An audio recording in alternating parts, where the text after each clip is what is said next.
Depuis des mois, les tensions montent au Cameroun. Les résultats approchent, mais déjà, les rumeurs fusent. Victoire contestée, institutions décrédibilisées, peuple en ébullition. Et si tout cela annonçait la fin d'un cycle? Dans cette vidéo, tu vas découvrir ce que les médias ne disent pas, les scénarios possibles, les risques et les espoirs d'un peuple qui veut tourner la page. Like, abonne-toi et reste connecté, car la vérité, ici, ne se cache pas. Je pense qu'elle aille à la SNH, elle va comprendre beaucoup de choses, notamment la raffinerie qu'on est en train de faire. Vous savez pourquoi? C'est pour l'indépendance. Voilà. Monsieur Foka. On a attendu 43 ans pour faire cette... Non, il fallait se libérer d'abord. Madame Georgiane. Voilà, je vous marche sur la langue. Mais franchement, il faudrait qu'on revienne au sérieux sur ce plateau-là. Pendant 43 ans qu'on a attendu, c'est maintenant qu'on va libérer le Cameroun.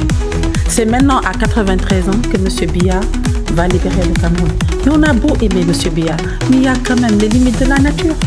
Mais à 93 ans, qu'est-ce qu'on veut encore demander au président Biya qu'il n'a pas déjà fait pendant ces 43 ans? On nous dit sur ce plateau qu'on vient pour libérer le Cameroun après 43 ans de règne, à 93 ans pour un mandat de 7 ans. Il faut quand même sur ce plateau qu'on revienne au sérieux. Pourquoi? J'ai remarqué que M. Meunier, très courtois et gentil, passait son temps à ricaner alors que le sujet est sérieux.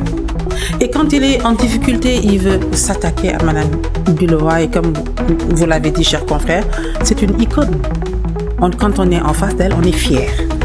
C'est vrai. Et vraiment, il faut au moins qu'il le lui reconnaisse. Maintenant, pour en revenir au Cameroun, parce que nous ne sommes même pas là pour juger les gens. Il y a un problème aujourd'hui qui se pose. Le Cameroun est à la croisée des chemins. Le Cameroun s'est levé comme un seul homme. Moi, j'étais à Dakar quand les gens ont voté. Avant d'entrer même dans le Cameroun, toute la diaspora, vous avez vu ce qui s'est passé? Mais les Camerounais de l'extérieur, c'est des Camerounais. Vous avez vu un endroit, un pays dans la diaspora où M. Biya a gagné les élections à part un seul pays dont je ne me souviens plus?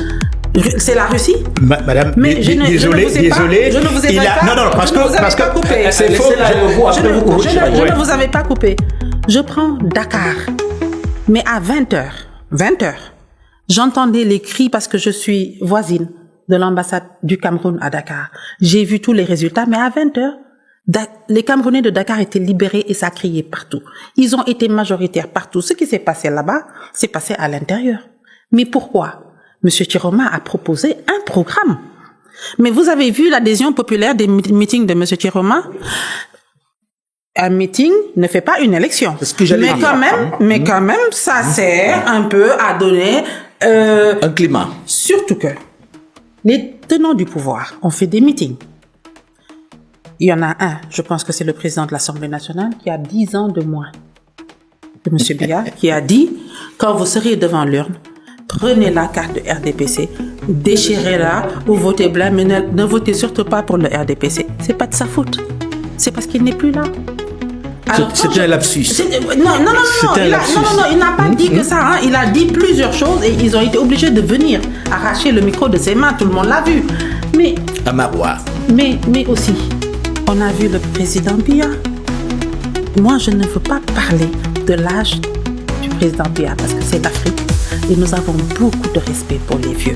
Mais vous savez comment nous, on les traite?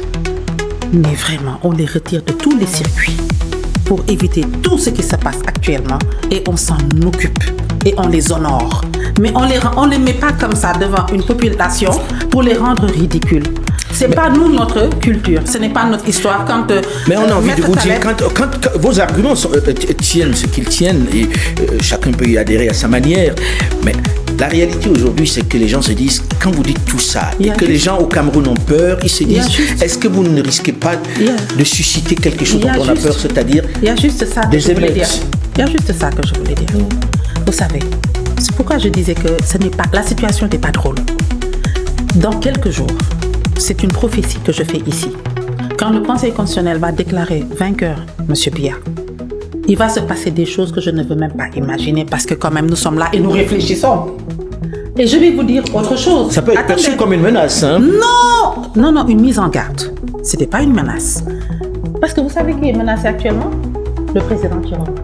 depuis hier, ils disent qu'ils vont aller le chercher pour l'enfermer. Pourquoi? On est en démocratie normalement. On a voté. Pourquoi est-ce qu'on doit aller chercher le... Et vous n'êtes pas apparemment au courant de notre situation. Est-ce que vous savez que depuis hier, il y a des arrestations massives et arbitraires au Cameroun? Partout. Je veux dire que on est en train de menacer les Camerounais qui ont choisi de voter Chiroma. On a dit qu'on va aller chercher Chiroma. Vous savez quand même qu'il y a un bouclier humain important autour de sa maison. Et aujourd'hui, qu'est-ce qui se passe? Les arrestations ont commencé. Un climat de terreur pour un parti qui a gagné. Le parti au pouvoir a gagné. Pourquoi se comporte-t-il de la sorte? C'est quoi le problème? Et toi, qu'en penses-tu? Le Cameroun entre-t-il vraiment dans une nouvelle ère ou répète-t-il les mêmes erreurs? Partage ton opinion dans les commentaires, car c'est là que le vrai débat commence. Like la vidéo si tu veux soutenir un contenu indépendant, abonne-toi pour suivre la suite et partage-la autour de toi. La conscience africaine, c'est ensemble qu'on la réveille.